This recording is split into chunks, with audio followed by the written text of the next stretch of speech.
Today's episode of Overcoming Graduation, The Brakes on the Car Are Failing, is brought to you by Audible.com. Get a free audiobook download and 30-day free trial at audibletrial.com/OCG. That's audibletrial.com/OCG. Over 180,000 titles to choose from for your iPhone, Android, Kindle, or MP3 player.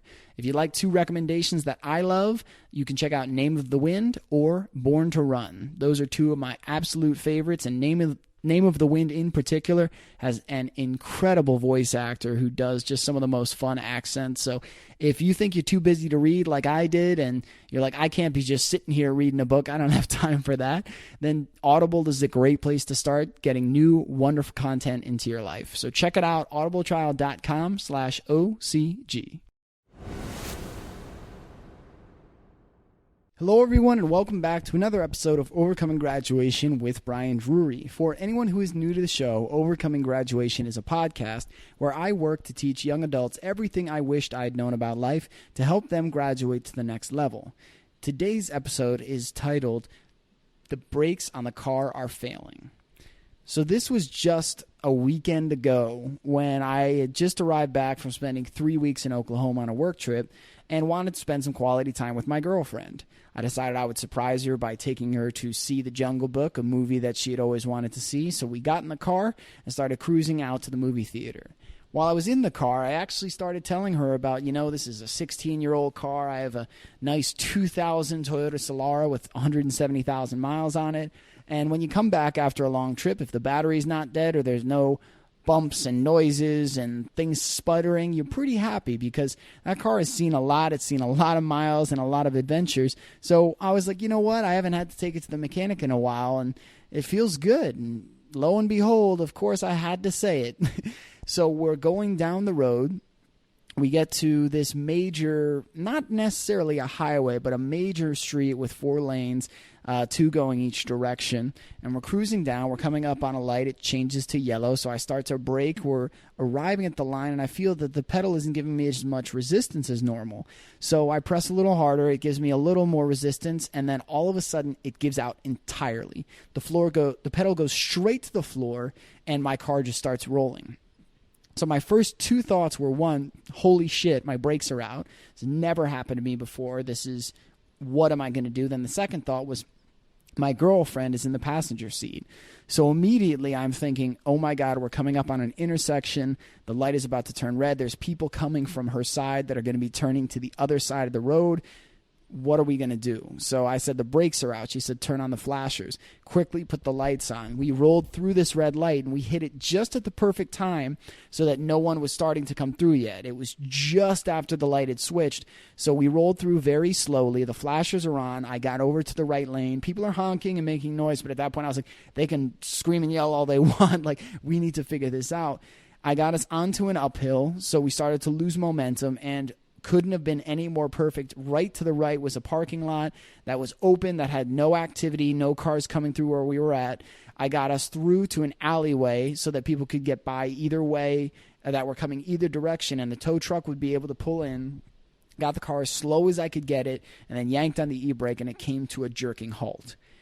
Now, all of that probably happened in about a minute. That whole sequence of, holy shit, the brakes are out, to being at a complete stop in this alleyway. And I needed about 5 minutes afterwards, because I've found that my response to really dramatic or serious events is I shut off emotionally and just focus on exactly what I need to be doing in that moment. I get done whatever I need to get done, and then once it's done, I deal with the emotions. So this whole event happened. Everything literally could not have gone any better than it did. It was the perfect time for the brakes to go out, because even if I was in my parking lot of my apartment complex, if someone saw me coming, they might be expecting me to stop. They might be saying, oh, well, he's coming my way. He'll get out of the way. He'll do whatever. There was no way for me to stop the car other than to try and slow momentum or to hit something. So out of everything that could have happened, this was the ideal scenario. No one got hurt. Nothing happened. The car didn't even get damaged at all, aside from the brakes giving out. There was no extra damage. Even in spite of that, though, after everything was good, the car was stopped. I knew my girlfriend was okay. I knew I was okay. I sat there and was just shaking because my adrenaline went from your relaxed cruise on a Saturday afternoon to holy shit, max levels of adrenaline, max levels of intensity and focus. And my heart was pounding. My hands were shaking. The adrenaline was pumping. And rather than sit there and be thankful and just say, oh my God, everything's okay, I had that moment and then I immediately shifted to, oh my God, think about all the things that could have happened, because the next two intersections that were coming up are some of the busiest on that entire road and probably in our town. If I had gotten there, there could have been people coming through. If we had gotten to the intersection we were getting to just a few moments late, then there would have been nothing we could do. If we had pulled in and there was someone in front of us in the parking lot, there would have been nothing we could have done. So there were so many things that could have happened but didn't. And I sat there for just 5 minutes or so just ruminating on all these possibilities. And my girlfriend said, Brian, it's okay. Nothing happened. We're okay. Everything's fine. But I just felt this deep, deep, unsettling feeling that I knew that nothing had happened. But when the things in our lives that we expect to always work fail, that is one of the most unsettling and scary points in life, because whether it's the brakes on your car or the way that you've always dealt with emotional stress or the way that you deal with difficult challenges in your life, when you have that one thing that always works, it always hits home, it always takes care of it, always helps you feel better, always keeps you safe, and it doesn't work, that is one of the most uncomfortable pushes out of our comfort zone that I think we can experience in our lives from an emotional and mental standpoint. Because there are times, and I advocate for it all the time on this show, that we push ourselves out of our comfort zone in order to learn more about ourselves and the world, to experience new things, to challenge what we believe is possible. And then I also advocate for the balance of coming back to your comfort zone and then pushing a little further, because that keeps balance and helps prevent burnout. But when you get thrust out of your comfort zone, it's like being standing at the edge of a plane, looking out with the door open, considering skydiving. And there's those times where, okay, you're hooked up to an instructor and they say, all right, we're going to do this together. Don't worry, I've done 10,000 jumps, no problem. You say, okay, this is out of my comfort zone, but I'm with an expert. I feel great. And then he takes care of everything and guides you down the process. Then there's those other times where it feels like you were just thrown out of a plane and you're careening through the sky. There's clouds all beneath you and you can't see what's coming. You don't know what's next, because this is so far outside of what you know and what you've experienced before that all you can do is hope and pray. Now, what do we do in those moments? What is the best thing we can do? In my mind, what I know works for me, what I believe is the best, what has helped me in those situations is, one, to become very aware of what's around us, to be very extremely present in that moment. Because when you get locked into where you are and exactly what needs your attention, all of a sudden you can start to see possibilities and openings that you couldn't see in either a hysterical state or if you were just distracted by the insanity of the moment.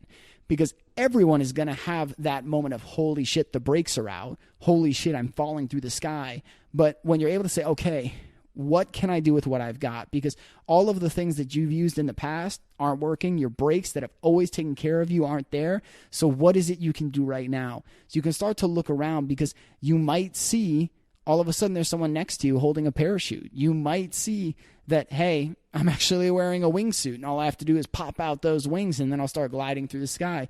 You might see, you know what, if I redirect just a little bit and I get myself slightly over to the right, I can land on this huge pile of pillows rather than this big pile of jagged rocks. And in those moments, we have to let go of the sense of control we think we have. Because if I had been so attached to this always works and this needs to work, and I just kept pressing on that pedal and kept rolling through intersections, eventually I would have hit something. I would have gotten hurt. My girlfriend would have gotten hurt. Both of us, we might have hurt someone else. Something bad would have happened if I had stayed so committed to what I knew always worked and I wasn't willing to let go, that I just kept pushing on that pedal. But what helps so much more is letting go of that sense of control, of saying, all right, I can't control this. That's it. That's the fact. That's the reality now. So what can I control? So what I could control was how I steered and where I directed the car. And guys, this I think is an amazing metaphor for life, because there are many times in life where we feel like we're careening out of control, time is flying by, and there's nothing we can do to slow it down. It's that life is the accelerator got pushed down, the car is taking off. We don't even know how or why this is happening, but all we know is that we can't slow it down. What we can do is control how we steer and how we react in the moment. What we can do in life is control how we direct ourselves when shit hits the fan, how we react when things get uncomfortable, when things get scary, when things get crazy. And what is the best way to prepare yourself for these moments? It is to push yourself out of your comfort zone more. Because, guys, if you spend your entire life staying in what is comfortable and known, trying to avoid the danger, trying to avoid the unknown, when those moments arrive, they are so much more scary and so much more challenging. There's a quote that I've heard that I really love. It's, don't wish for things to be easier, wish to be stronger. So rather than going to the gym and wishing that they only had 5-pound dumbbells because that's what you know you can lift, it's taking the time to work your way up and go to the 10s and go to the 15s and build up your strength, so that when the moment comes where there's an instance in life where you need to be able to lift something to save somebody, or you need to be able to run and you've done the training, when that moment arrives, you're ready. And I know without a shadow of a doubt that the 4 years of personal development that I've done, that has helped me through all of the emotional struggles and challenges, the ups and downs, the highs and lows, that helped in that extreme moment in my life. It has helped in all the extreme moments in the past. And I do it to, 1, take care of myself, 2, to show love to myself, but 3, to prepare myself for the moments where I'm called upon to do things that I don't feel I'm ready for or that I've never experienced before. So when the brakes on the car of your life, when the brakes on the car of life give out, I just laugh because, it sounds like a really cheesy metaphor, but it's not so cheesy when I just went through it. So when the brakes on your life give out, when that thing that has always worked gives out, take the time to evaluate your surroundings. Look what's around you. Look what else is available. Look what's working for other people. Look what has helped others succeed immensely, which has helped them slow their car down, to regain control, to take back control of what they can control, and help to them to let go of what they can't control so that they can live a more engaging life. Because many people have lost control and have felt like they've never been in control, and they've just let go of the steering wheel. The brakes have given out, the accelerator is all crazy, and they're just along for the ride. And wherever it goes, whether it's careening down a fun path or careening towards a cliff, they're just along for the ride. You don't need to be one of those people that just lets life take you wherever it's going to go and lets you live somebody else's plan. You're not on an autopilot GPS that just takes you down a path that 1,000 other people have lived. You can take control. You can't slow it down. You can't stop it, but you can be the one that grabs the wheel and decides, here's where I'm going to go. Some people might think you're crazy. Some people might say, Brian, that's a really, really ridiculous road you're going down. They might look at you and say, listen, that's not even paved. There's rocks and there's stones. It could be dangerous, but you know that that's the direction you need to go, because that is new and that's something that you need to create. You need to pave your own trail and you need to go on your own road. So when those moments arrive, that uncertainty and that doubt comes into your life, don't be afraid. Don't shy away. Don't let go of the steering wheel and cover your eyes and wait for something to happen. Take control, grab the wheel, steer, and make the best of the moment, because when you can regain control of those emergency or those dangerous situations, then you can look around and see, 1, okay, what can I do in the future? What did I do well? What didn't I do well? 2, you can be grateful for all of the things that worked in your favor, even when shit goes wrong. Because in many of my recent life events, like getting appendicitis in Paraguay, yeah, that wasn't fun, but there were so many things working in my favor and so many blessings from God that it was hard not to be thankful, because I was surrounded by amazing people that took care of me. I had incredible medical care, and I had incredible coworkers who did everything they could to take care of me during a really scary time.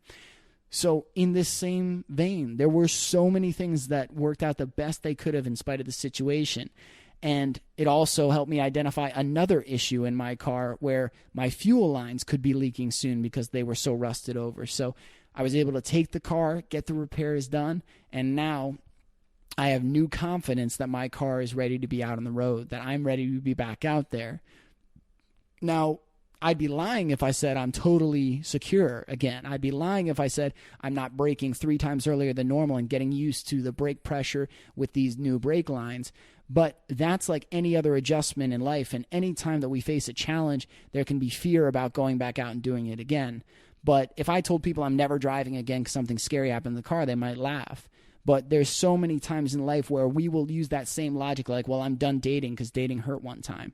I'm done looking for love because I tried it once and it didn't work out. I'm done trying businesses and trying to create my unique impact because it didn't work out that one time. So we're so much more prone to say, yeah, that makes sense. Yep. I mean, why would you waste your time? Versus saying, does it really matter to you? Is it important? Do you need to get in that car to go where you want to go, see what you want to see, and do what you want to do in this life? If that car is important to you, you need to get back in. You need to have the courage to do it because there is so much out there waiting for you in life. And if you don't take the time to get back out there when things go wrong, you will never experience and feel it.